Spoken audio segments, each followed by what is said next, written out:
Hi friends, welcome back to Nizam వంటలండి. ఎప్పుడు దోశలో అయినా ఇడ్లీలో అయినా ఒకే విధమైన చట్నీని మనం ప్రిపేర్ చేస్తూ ఉంటాం కదా. అలా చేయకుండా కొంచెం ఇలా డిఫరెంట్గా కొత్తగా ట్రై చేస్తే సూపర్ టేస్ట్గా ఉంటుందండి ఈ కాంబినేషన్ చట్నీ. మరి ఈ చట్నీకి ఎలా ప్రిపేర్ చేయాలో తెలుసుకుందామా.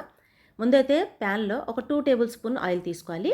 1 టేబుల్ స్పూన్ శనగపప్పు, 1 టేబుల్ స్పూన్ కందిపప్పు, 1 టేబుల్ స్పూన్ వచ్చేసి మినపప్పు కొంచెం దోరగా లో ఫ్లేమ్ మీద పెట్టి మనం వేయించుకుంటూ ఇందులో వచ్చేసి ఎండుమిరపకాయలని యాడ్ చేసుకోవాలి. దీంతో పాటు పచ్చిమిర్చిని కూడా యాడ్ చేసుకోవాలి. మనం డైరెక్ట్‌గా పచ్చిమిర్చితోనే ఈ పచ్చడిని ప్రిపేర్ చేయొచ్చు, కానీ కొంచెం మనకి గ్రీన్ కలర్‌లో వస్తుంది. అండ్ స్పైసీనెస్ కూడా మనకు కరెక్ట్‌గా బ్యాలెన్స్ అవ్వాలంటే ఈ విధంగా ఎండుమిర్చి దీంతో పాటు పచ్చిమిర్చిని తీసుకోవాలి. ఇప్పుడు ఇందులోనే 1 టేబుల్ స్పూన్ జీలకర్రను కూడా యాడ్ చేసుకోవాలి. మనం మొత్తం ఒకేసారి యాడ్ చేసుకొని ఫ్రై చేసుకుంటే కొంచెం మనకి ఇది మాడిపోతుంది కాబట్టి 1 బై 1 యాడ్ చేసుకుంటూ లో ఫ్లేమ్ మీద పెట్టి వేయించేసుకోవాలి.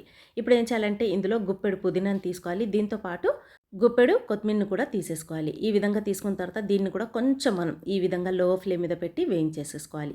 ఇది ఫ్రై అయిపోయిన తర్వాత కాస్త పక్కన పెట్టేసి కంప్లీట్‌గా చల్లారనివ్వాలి. ఇప్పుడు అదే ప్యాన్‌లో 4 టేబుల్ స్పూన్స్ ఆయిల్ తీసుకోవాలి. ఆనియన్స్ వచ్చేసి, ఉల్లిపాయలు వచ్చేసి ఈ విధంగా కట్ చేసి మనం తీసుకోవాలి. మీడియం సైజు ఉన్న ఉల్లిపాయ ఒకటి తీసుకుంటే సరిపోతుంది. దీన్ని కూడా లో ఫ్లేమ్ మీద పెట్టి కాస్త మనం పచ్చి వాసన పోయేంత వరకు ఫ్రై చేసుకుంటే సరిపోతుంది. ఇప్పుడు ఇందులో వచ్చేసి టమాటాలు తీసుకోవాలండి. ఈ టమాటా వచ్చేసి 4 పెద్ద సైజులో ఉన్నటువంటి ఎర్రగున్నటువంటి టమాటా తీసుకోవాలి. ఇప్పుడు ఇందులోనే వెల్లుల్లిని కూడా తీసుకోవాలి. వెల్లుల్లి రెబ్బలు వచ్చేసి ఒక 4-5 వరకు తీసుకోవాలి. ఇందులో చింతపండు వచ్చేసి పులుపుకి తగినట్టు మనం తీసుకోవాలి. అంతే అండి. ఇప్పుడు కాస్త లో ఫ్లేమ్ మీద పెట్టి ఈ టమాటాని బాగా మగ్గనివ్వాలి. ఇడ్లీ సాఫ్ట్‌గా దూదిలాగా రావాలంటే కొన్ని టిప్స్ ఫాలో అయిపోతే చాలండి. చాలా ఈజీగా ఇంట్లోనే మనం ప్రిపేర్ చేసేసుకోవచ్చు. అది కూడా హోటల్ స్టైల్‌లో అనమాట. మరి దీనికి కావాల్సిన ఇడ్లీ రెసిపీ లింక్ వచ్చేసి నేను కింద డిస్క్రిప్షన్‌లో ఇస్తానండి. మీరు తప్పకుండా వాచ్ చేయండి. ఇప్పుడు చిన్న మిక్సీ జార్లోకి ముందు మనం ప్రిపేర్ చేసి పెట్టాం కదా శనగపప్పు, ఈ పప్పుల్ని ముందుగా గ్రైండ్ చేసుకోవాలన్నమాట. ఒకేసారి కలిపి మనం గ్రైండ్ చేసుకుంటే పప్పులు అనేవి అలా పలుకుల్లాగా ఉండిపోతాయి.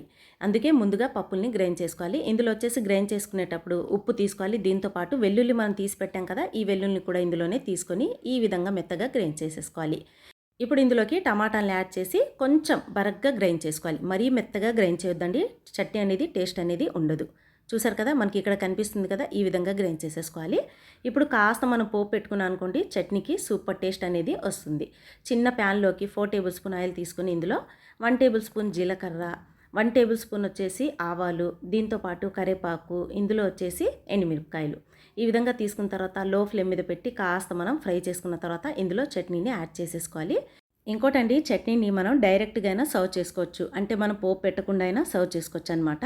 మీకు చట్నీ కావాల్సిన అన్ని లింకులు డిస్క్రిప్షన్లో కూడా ఇస్తాను. తప్పకుండా వాచ్ చేయండి. రైస్లోకైనా ఎందులోకైనా అదిరిపోయే సూపర్ కాంబినేషన్ చట్నీస్ అనమాట.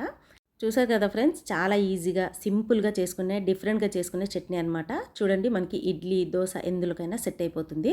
టేస్ట్ మాత్రం చాలా చాలా బాగుంటుందండి. ఈసారి మీరు ఇడ్లీకైనా దోశకైనా ఇలా డిఫరెంట్గా ప్రిపేర్ చేయండి. మీకు ఎలా వచ్చిందో ప్లీజ్ నాకు కామెంట్ చేయడం మాత్రం మర్చిపోకండి. అండ్ ఈ వీడియో నచ్చినట్లయితే తప్పకుండా లైక్ చేసి సబ్స్క్రైబ్ చేయండి. Thank you friends.